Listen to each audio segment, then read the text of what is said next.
Alright guys, like I said, this truck has what they believe was a hot nose start, that once it got hot it wouldn't start. But it doesn't have to do with the actual ability for the engine to start. It has to do with something going on with the batteries, possibly the starter dragging when it gets hot. So here we are guys, I got my voltmeter on one of the batteries, the starter side battery, and I'm going to check the alternator function. I'm going to show you guys how to check the alternator function. Obviously guys, the first quick easy way is to put your voltmeter on it. Here's my voltmeter. As you can see, it's putting out 14.2 volts right now. Obviously you're red on your positive, you're black on your negative. I'm going to show you guys, it isn't just putting the voltmeter on it guys. You also need to, what I'm going to do right now guys, is I'm going to also turn on the lights.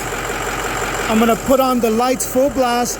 I'm going to put on the AC, the blower motor full blast, the radio full blast. I'm going to put everything full blast, and I'm going to see if that power sustains with that much load on the actual alternator. All right, guys, let me turn everything on.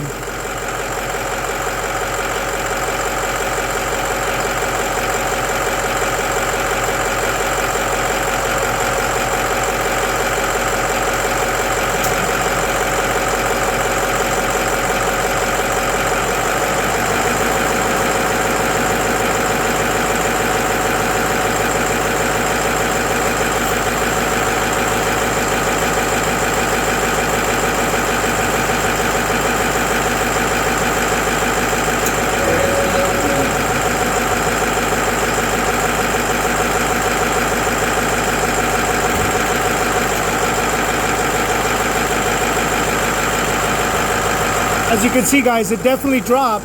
All the lights are on high beam. Inside I got the AC on, the blower motor full blast. I got the radio turned up about halfway guys. So as you can see, it definitely put a load on the alternator, and it's slowly dropping guys. Well, it's going back up. The alternator did pass guys. It seems to be doing good. I'm gonna wait probably a total of about 10 minutes like this to see if it changes. Either way, the engine is getting warm right now, so I can do a little bit more testing. So I'll get back to you guys, see what happens from here. All right guys, see you soon.